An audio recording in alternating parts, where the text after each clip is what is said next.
ایرانی فوج نے کویت کے احمد الجابر امریکی فضائی اڈے پر ڈرون حملہ کرنے کا دعویٰ کر دیا۔ ایرانی خبر رساں ایجنسی تسنیم کے مطابق فوج نے اپنے بیان میں کہا ہے کہ حملے میں ہینگرز، سیٹلائٹ مواصلاتی نظام اور فوجی سامان کے گوداموں کو نشانہ بنایا گیا۔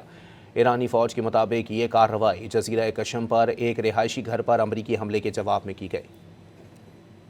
ایرانی فوج نے کویت کے احمد الجابر امریکی فضائی اڈے پر ڈرون حملہ کرنے کا دعویٰ کر دیا۔ ایرانی خبر رساں ایجنسی تسنیم کے مطابق فوج نے اپنے بیان میں کہا ہے کہ حملے میں ہینگرز، سیٹلائٹ مواصلاتی نظام اور فوجی سامان کے گوداموں کو نشانہ بنایا گیا۔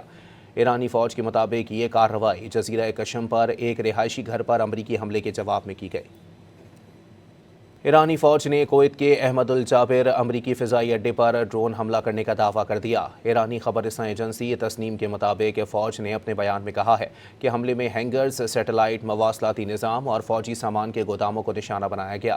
ایرانی فوج کے مطابق یہ کارروائی جزیرہ کشم پر ایک رہائشی گھر پر امریکی حملے کے جواب میں کی گئی۔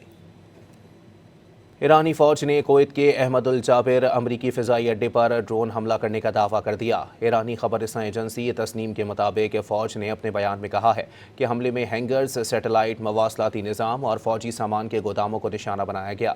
ایرانی فوج کے مطابق یہ کارروائی جزیرہ کشم پر ایک رہائشی گھر پر امریکی حملے کے جواب میں کی گئی۔